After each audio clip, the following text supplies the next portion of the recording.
नमस्कार दोस्तों, स्वागत है the mind of a killer YouTube channel में। आज हम आपके लिए एक दिलचस्प और रोंगटे खड़े करने वाली कहानी लेकर आए हैं। कुंभ मेले में गंगा स्नान के दौरान अचानक एक साधु की रहस्यमयी हत्या। यह एक ऐसी मर्डर मिस्ट्री है जो आपको सोचने पर मजबूर कर देगी। क्या यह सच था या फिर एक दिमागी खेल? चलिए इस रहस्यमयी घटना को जानने की कोशिश करते हैं। रात का तीसरा पहर था। कुंभ मेले की चकाचौंध के बीच एक गहरे रंग का साधु अपनी कुटिया में ध्यान में लीन था। अचानक उसकी आंखें एक झटके में खुली। पसीने से भीगा उसका चेहरा भय और आशंका से भरा था। उसने कांपती आवाज में कहा, अमृत योग में रक्त बहेगा, एक सन्यासी अपने प्राण त्याग देगा और इस बार गंगा भी इस पाप को नहीं धो पाएगी। उसके शब्द हवा में गूंजे, लेकिन इस भविष्यवाणी को सुनने वाला कोई नहीं था, या शायद कोई था। कुटिया के बाहर एक साया खड़ा था जिसकी आंखें अंधेरे में भी चमक रही थीं। हत्या का रहस्य। सुबह के 4 बजे हरिद्वार के घाटों पर स्नान के लिए लाखों श्रद्धालु एकत्रित थे। मंत्रों की ध्वनि, शंखनाद और गंगा में उठती लहरें माहौल को दिव्यता से भर रही थीं। बाबा अग्निदेव अपने शिष्यों के साथ गंगा स्नान करने उतरे। उनके चेहरे पर शांति थी, लेकिन उनकी आंखों में अनजाना भय झलक रहा था। जैसे ही उन्होंने डुबकी लगाई, पानी अचानक लाल हो गया। चारों ओर हड़कंप मच गया। कुछ लोग इसे किसी चमत्कार का संकेत मानने लगे, लेकिन जैसे ही बाबा का निष्प्राण शरीर पानी की सतह पर तैरता हुआ दिखा, पूरी भीड़ चीख पुकार से भर उठी। उनके शरीर पर कोई बाहरी घाव नहीं था, लेकिन उनकी आंखें खुली की खुली रह गई थीं, जैसे मरने से पहले उन्होंने कुछ भयावह देखा हो। पुलिस आई, साधुओं से पूछताछ शुरू हुई, लेकिन तभी भीड़ में से एक बूढ़ा नागा साधु धीरे धीरे आगे बढ़ा। उसकी आवाज कांप रही थी, लेकिन उसमें एक अजीब दृढ़ता थी। यह हत्या नहीं, श्राप है। बाबा ने किसी ऐसे रहस्य को छेड़ दिया था जिसे छेड़ना मना था। सभी की निगाहें उस साधु की ओर मुड़ गईं। किसी के भी मन में अब एक ही सवाल था, क्या सच में यह कोई श्राप था या फिर यह किसी बड़े षड्यंत्र की शुरुआत थी? श्राप या हत्या? बाबा अग्निदेव की रहस्यमयी मृत्यु ने पूरे कुंभ मेले को हिलाकर रख दिया था। पुलिस ने घाट को घेर लिया था, लेकिन लाखों की भीड़ के बीच कातिल का पता लगाना आसान नहीं था। यह हत्या है या कोई अलौकिक घटना? हर कोई इस सवाल से परेशान था। जांच शुरू होती है। इंस्पेक्टर राकेश ठाकुर ने मामला अपने हाथ में लिया। वे तेज-तर्रार पुलिस अफसर थे जो अंधविश्वास में नहीं बल्कि सबूतों में भरोसा करते थे। सबसे पहले उन्होंने शव का परीक्षण करवाने का आदेश दिया। डॉक्टरों की रिपोर्ट ने मामला और उलझा दिया। बाबा अग्निदेव की मृत्यु डूबने से नहीं हुई थी। उनके शरीर में जहर के कोई निशान नहीं थे, लेकिन उनका हृदय अचानक रुक गया था, जैसे किसी ने उसे भींचकर निचोड़ दिया हो। पहला संदिग्ध। इसी बीच पुलिस ने बाबा के सबसे करीबी शिष्य रुद्रानंद से पूछताछ की। वह बेहद घबराया हुआ था। मैंने देखा था, बाबा की डुबकी लगाते ही घाट के किनारे एक काला साया खड़ा था। उसकी आंखें जल रही थीं, और जैसे ही बाबा का शरीर ऊपर आया, वह साया गायब हो गया। इंस्पेक्टर राकेश को इन बातों पर यकीन नहीं था, लेकिन फिर एक साधु ने और बड़ा रहस्य उजागर कर दिया। बाबा अग्निदेव कुछ दिनों से परेशान थे। उन्होंने कहा था कि उन्होंने कुछ ऐसा देख लिया है जो नहीं देखना चाहिए था। एक गुप्त संकेत। शाम होते होते पुलिस को बाबा की कुटिया से एक पुरानी किताब मिली। किताब के अंदर एक पन्ने पर लाल स्याही से कुछ लिखा था, जो सत्य जानता है वह जीवित नहीं रहता। इंस्पेक्टर राकेश किताब को उलट पलट कर देख ही रहे थे कि अचानक बिजली चमकी और कुटिया के बाहर खड़ा एक साधु जोर से चीखते हुए गिर पड़ा। जब लोग पास पहुंचे तो उसकी आंखें चौड़ी थीं और शरीर ठंडा पड़ चुका था, वैसे ही जैसे बाबा अग्निदेव की मौत हुई थी।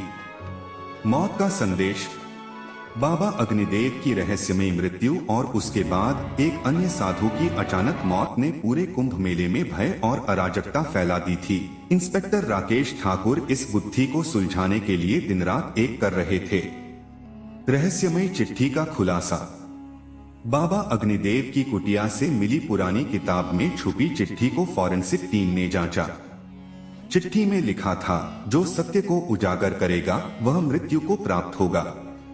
गुप्त समाज की निगाहें सब पर हैं। इस संदेश ने जांच को एक नई दिशा दी। गुप्त समाज का उल्लेख पहले कभी नहीं सुना गया था। नए सुराग की तलाश। इंस्पेक्टर राकेश ने बाबा के शिष्य रुद्रानंद से फिर से पूछताछ की। रुद्रानंद ने बताया कि बाबा पिछले कुछ दिनों से एक विशेष अनुष्ठान की तैयारी कर रहे थे, जो केवल चुनिंदा साधुओं को ही पता था। यह अनुष्ठान अमृत संधि कहलाता था, जो केवल कुंभ के दौरान ही किया जाता था। गुप्त समाज का पर्दाफाश। जांच के दौरान इंस्पेक्टर राकेश को पता चला कि कुछ साधु गुप्त समाज के सदस्य हैं, जो प्राचीन रहस्यों की रक्षा के लिए प्रतिबद्ध हैं। बाबा अग्निदेव ने संभवतः इस समाज के कुछ गुप्त तथ्यों को जान लिया था, जिससे उनकी जान को खतरा पैदा हुआ। रात के अंधेरे में इंस्पेक्टर राकेश को एक अनजान नंबर से फोन आता है। आवाज में चेतावनी थी, सत्य की खोज छोड़ दो वरना अगला निशाना तुम होगे। इंस्पेक्टर राकेश ने फोन काटा, लेकिन उनके चेहरे पर दृढ़ संकल्प था। उन्होंने तय कर लिया कि वे इस रहस्य से पीछे नहीं हटेंगे। गुप्त समाज का रहस्य। इंस्पेक्टर राकेश ठाकुर को मिली धमकी के बाद भी उन्होंने बाबा अग्निदेव की रहस्यमयी मृत्यु की जांच जारी रखने का संकल्प लिया। गुप्त समाज के बारे में अधिक जानने के लिए उन्होंने प्राचीन ग्रंथों और स्थानीय विद्वानों से संपर्क किया। गुप्त समाज का इतिहास। स्थानीय इतिहासकार डॉक्टर वासुदेव शर्मा ने बताया कि गुप्त समाज एक प्राचीन संगठन है, जिसकी गतिविधियां, सदस्यता और आंतरिक कार्यप्रणाली गोपनीय रहती हैं। इस समाज का उद्देश्य प्राचीन रहस्यों और ज्ञान की रक्षा करना है। जो भी इनके गुप्त तथ्यों को उजागर करने की कोशिश करता है, उसे समाज के क्रोध का सामना करना पड़ता है। गुप्त समाज का वर्तमान प्रभाव। डॉक्टर शर्मा ने यह भी बताया कि गुप्त समाज आज भी सक्रिय है और समाज पर अप्रत्यक्ष प्रभाव डालता है। उनकी गतिविधियां खुफिया एजेंसियों या अन्य समूहों से अलग होती हैं, क्योंकि वे सार्वजनिक उपस्थिति नहीं रखते और विशेष उद्देश्यों की पूर्ति के लिए कार्य करते हैं। रात के अंधेरे में इंस्पेक्टर राकेश को एक और अनजान नंबर से फोन आता है। इस बार आवाज में चेतावनी नहीं, बल्कि एक निमंत्रण था। यदि आप सत्य जानना चाहते हैं, तो कल आधी रात को पुराने शिव मंदिर के पीछे वाले कक्ष में आइए, अकेले। इंस्पेक्टर राकेश ने फोन काटा, लेकिन उनके मन में संदेह और जिज्ञासा का मिश्रण था। क्या यह गुप्त समाज का जाल है या सत्य तक पहुंचने का मार्ग? अंधेरे में आमंत्रण। इंस्पेक्टर राकेश ठाकुर को मिला रहस्यमय आमंत्रण उनके लिए एक नया मोड़ लेकर आया था। आधी रात को वह पुराने शिव मंदिर के पीछे पहुंचे, जहां हर तरफ घना अंधेरा फैला हुआ था। मंदिर के भीतर से हल्की हल्की घंटियों की आवाज आ रही थी, मानो कोई गूढ़ अनुष्ठान हो रहा हो। रहस्यमय व्यक्ति से मुलाकात। जैसे ही इंस्पेक्टर राकेश दरवाजा खोलकर अंदर दाखिल हुए, सामने एक लंबा, काले वस्त्रों में लिपटा व्यक्ति खड़ा था। उसके चेहरे पर गहरी झुर्रियां थीं और उसकी आंखें अजीब सी चमक रही थीं। मैं जानता था कि तुम आओगे, इंस्पेक्टर, उस व्यक्ति ने गहरी आवाज में कहा। तुम कौन हो और यह गुप्त समाज क्या है? राकेश ने सीधा सवाल किया। हम वही हैं जो सत्य की रक्षा करते हैं। बाबा अग्निदेव ने एक ऐसा रहस्य जान लिया था जिसे कोई नहीं जान सकता, इसलिए उन्हें मरना पड़ा। गुप्त समाज का रहस्य। राकेश को पता चला कि गुप्त समाज अमृत संधि से जुड़े एक रहस्य की रक्षा कर रहा था। यह रहस्य कुंभ मेले की परंपराओं से जुड़ा था और यदि यह दुनिया के सामने आ जाता तो अराजकता फैल सकती थी। लेकिन यह हत्या क्यों की गई? राकेश ने सवाल किया। क्योंकि बाबा ने तय कर लिया था कि वह इस सत्य को सबके सामने लाएंगे। इसी बीच मंदिर के एक कोने से किसी के भागने की आहट आई। राकेश तुरंत सतर्क हुए, लेकिन जब उन्होंने उस दिशा में देखा तो वहां कोई नहीं था। नया खतरा। इंस्पेक्टर राकेश जैसे ही बाहर निकले, उनकी कार के शीशे पर लाल रंग से कुछ लिखा था, जो सत्य की खोज करेगा वह अगला शिकार बनेगा। राकेश अब समझ गए थे कि यह केवल एक हत्या का मामला नहीं बल्कि एक गहरी साजिश थी। उन्होंने तय कर लिया था कि वह इस गुप्त समाज का सच दुनिया के सामने लाकर रहेंगे। शिकार और शिकारी। इंस्पेक्टर राकेश ठाकुर को अब यकीन हो गया था कि बाबा अग्निदेव की हत्या एक साधारण घटना नहीं बल्कि एक सोची समझी साजिश थी। गुप्त समाज किसी भी कीमत पर अपने रहस्य को छिपाए रखना चाहता था और अब राकेश खुद उनका निशाना बन चुके थे। रात का हमला। अगले दिन जब राकेश अपनी कार में बैठने वाले थे, तभी उन्हें अपनी छत पर हलचल महसूस हुई। जैसे ही उन्होंने ऊपर देखा, एक काले लबादे में लिपटा व्यक्ति अचानक उन पर झपट पड़ा। राकेश ने किसी तरह खुद को बचाया, लेकिन हमलावर तेजी से भाग निकला। राकेश ने उसका पीछा किया, लेकिन वह घने अंधेरे में गायब हो गया। हालांकि हमलावर के हाथ से एक छोटी सी तांबे की मुहर गिर गई थी, जिस पर कुछ अजीब निशान बने हुए थे। मुहर का रहस्य। राकेश ने उस मुहर को फॉरेंसिक लैब में जांच के लिए भेजा। कुछ घंटों बाद रिपोर्ट आई। यह मुहर बहुत पुरानी है और जिस धातु से बनी है वह अब इस्तेमाल नहीं होती, लेकिन इस पर जो निशान हैं, वे एक विशेष संप्रदाय से जुड़े हो सकते हैं। इस संप्रदाय का नाम था नाग संप्रदाय, गुप्त कक्ष का संकेत। राकेश को याद आया कि शिव मंदिर के नीचे एक गुप्त तहखाना होने की अफवाहें थीं, जहां सदियों पुराने अनुष्ठान किए जाते थे। क्या बाबा अग्निदेव ने इस तहखाने में कुछ ऐसा देख लिया था जो उनकी मौत की वजह बना? राकेश ने तय किया कि वह इस तहखाने तक पहुंचकर सच का पर्दाफाश करेंगे। रात के सन्नाटे में इंस्पेक्टर राकेश अकेले शिव मंदिर पहुंचे। जैसे ही उन्होंने दरवाजा खोला, एक ठंडी हवा का झोंका आया और मंदिर के अंदर का दीपक अपने आप बुझ गया। क्या यह सिर्फ हवा थी या कोई और ताकत यहाँ मौजूद है? राकेश ने अपनी टॉर्च जलाकर तहखाने का दरवाजा ढूंढा और जैसे ही वह अंदर दाखिल हुए, उनके सामने एक चौंकाने वाला दृश्य था। एक विशाल पत्थर की वेदी जिस पर रक्त के ताजे धब्बे थे। रक्त का रहस्य। इंस्पेक्टर राकेश ठाकुर का दिल जोर जोर से धड़क रहा था। वह शिव मंदिर के तहखाने में खड़े थे, जहां एक विशाल पत्थर की वेदी पर ताजा खून के धब्बे फैले हुए थे। रहस्यमय प्रतीक। वेदी के चारों ओर कुछ अजीब चिन्ह खुदे हुए थे, जो प्राचीन तांत्रिक अनुष्ठानों से मिलते जुलते थे। राकेश ने जब उन चिन्हों को ध्यान से देखा, तो उन्हें वही नाग संप्रदाय का निशान नजर आया, जो उस मुहर पर था, जो हमलावर के हाथ से गिरी थी। क्या बाबा अग्निदेव इस तहखाने में कोई गुप्त पूजा करते थे, या फिर वे किसी बड़े रहस्य को उजागर करने वाले थे? गुप्त दरवाजे का खुलासा। राकेश वेदी के पास पहुंचे और चारों ओर ध्यान से देखने लगे। तभी उन्होंने देखा कि फर्श पर बनी एक पत्थर की पटिया थोड़ी हिली हुई थी। जैसे ही उन्होंने उसे उठाने की कोशिश की, वहां से एक गुप्त दरवाजा खुल गया। गहरी सुरंग और अंधेरे का सच। गुप्त दरवाजे के नीचे एक संकरी सुरंग थी, जो मंदिर के नीचे गहराई तक जाती थी। राकेश ने बिना समय गवाए अपनी टॉर्च जलाकर नीचे उतरना शुरू किया। सुरंग के अंदर घुप अंधेरा था और चारों ओर नमी और गीली मिट्टी की गंध फैली हुई थी। चलते चलते उन्हें दीवारों पर कुछ तांत्रिक चित्र दिखाई दिए, जिनमें एक व्यक्ति को बलिदान करते हुए दिखाया गया था। राकेश का दिमाग तेजी से काम कर रहा था। क्या यह गुप्त समाज मानव बलि देता है? क्या बाबा अग्निदेव भी इसी बलि के शिकार हुए? मौत का दरवाजा। सुरंग के अंत में एक भारी लकड़ी का दरवाजा था, जिस पर नाग संप्रदाय का वही चिन्ह बना हुआ था। राकेश ने जैसे ही दरवाजे को धक्का दिया, उसके पीछे से एक धीमी पर डरावनी फुसफुसाहट सुनाई दी, तुम्हारी भी बारी आएगी। राकेश ने अपनी बंदूक निकाल ली और दरवाजा खोल दिया, लेकिन जो उन्होंने अंदर देखा, उससे उनकी रूह कांप गई।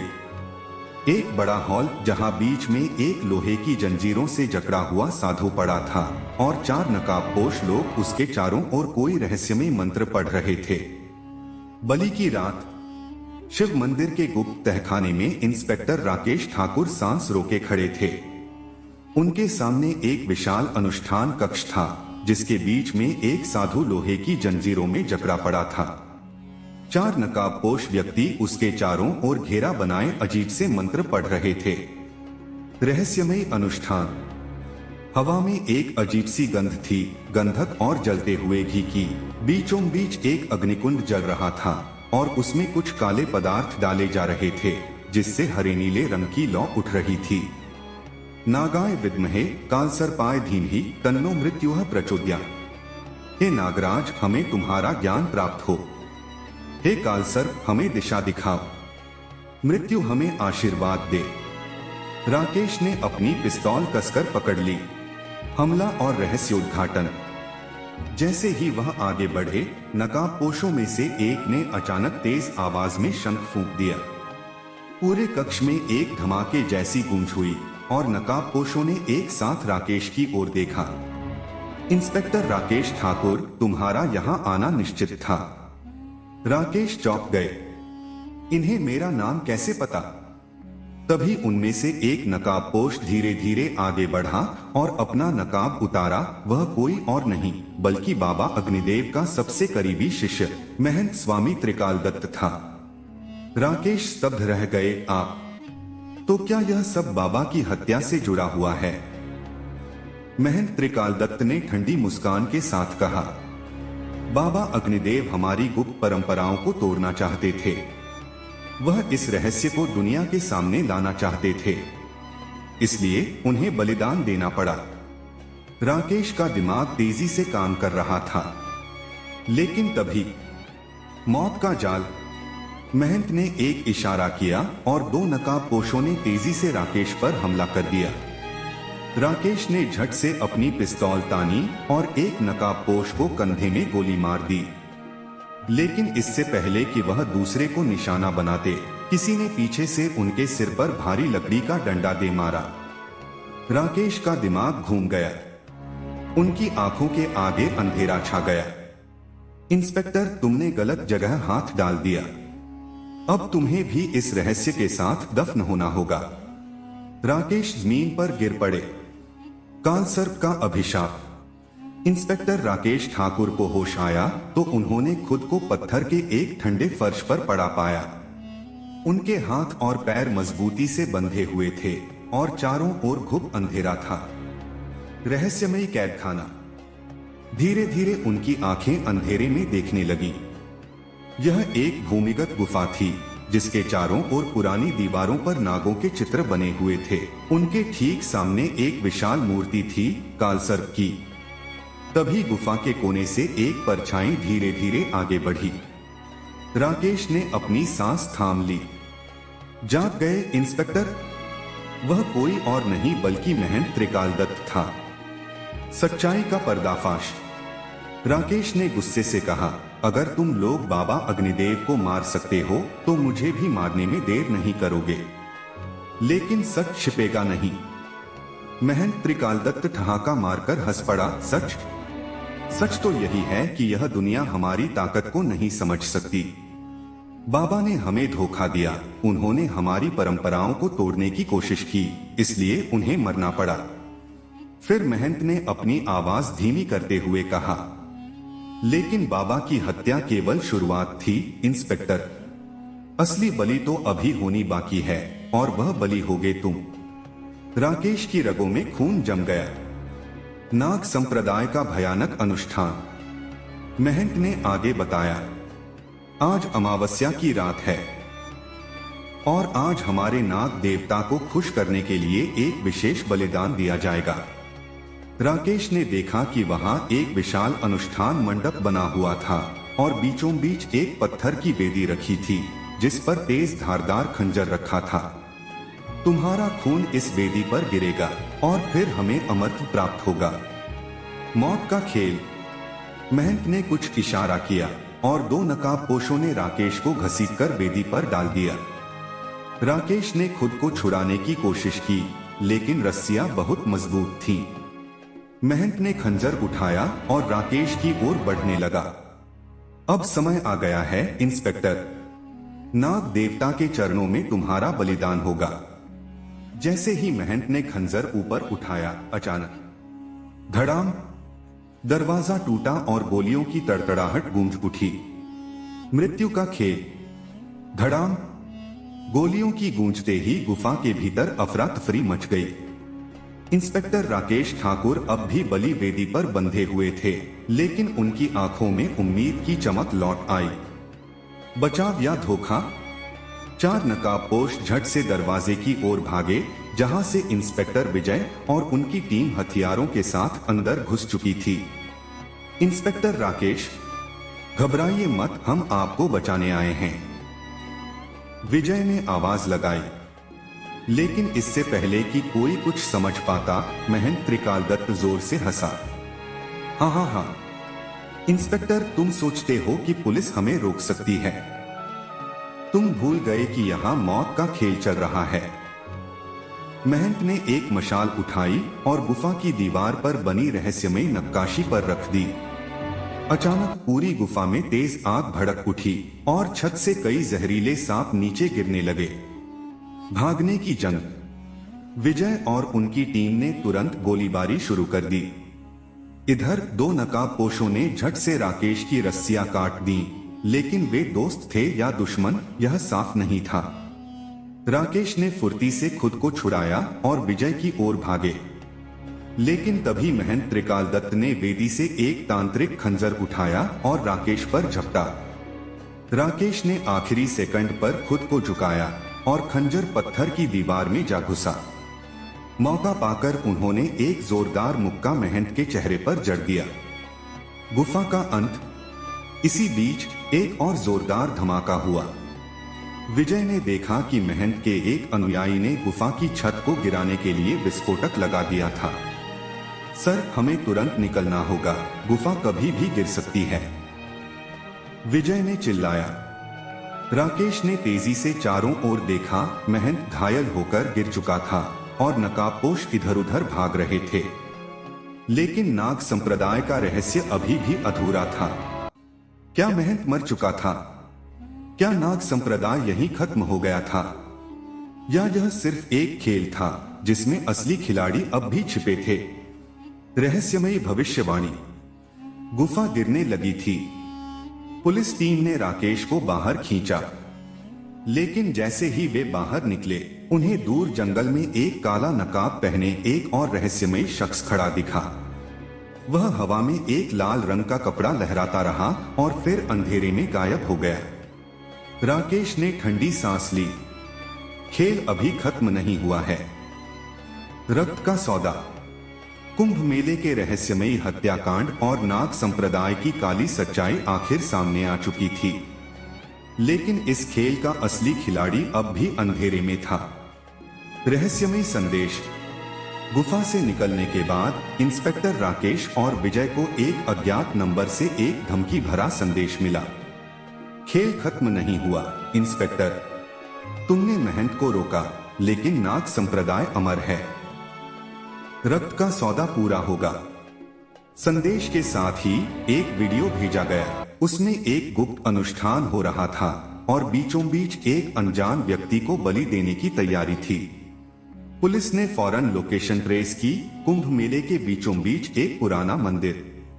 रात के अंधेरे में पुलिस वहां पहुंची तो मंदिर के अंदर एक भयानक दृश्य था।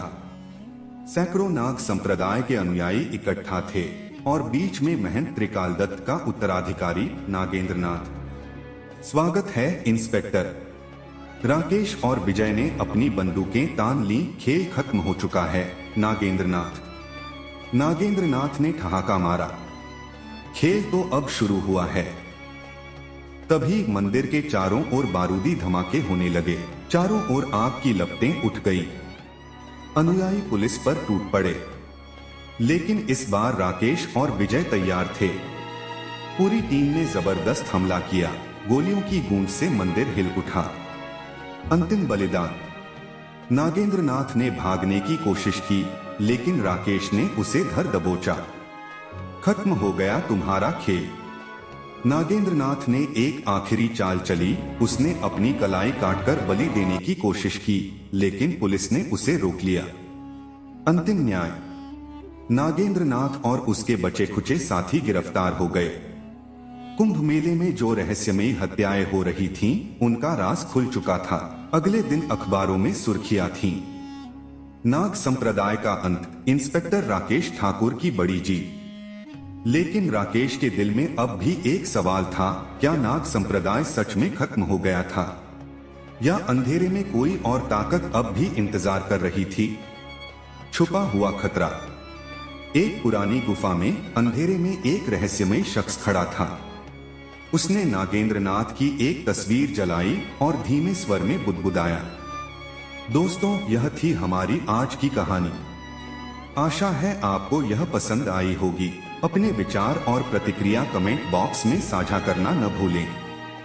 हमें आपका प्यार और समर्थन मिलता रहे, इसके लिए कृपया हमारे YouTube चैनल को लाइक, सब्सक्राइब करें और हमारी नवीनतम वीडियोस की अपडेट प्राप्त करने के लिए घंटी को दबाएं। आपका यह सहयोग हमें और भी रोमांचक कहानियां लाने के लिए प्रेरित करता है। धन्यवाद और हम आपकी अगली कहानी के साथ जल्द ही मिलेंगे।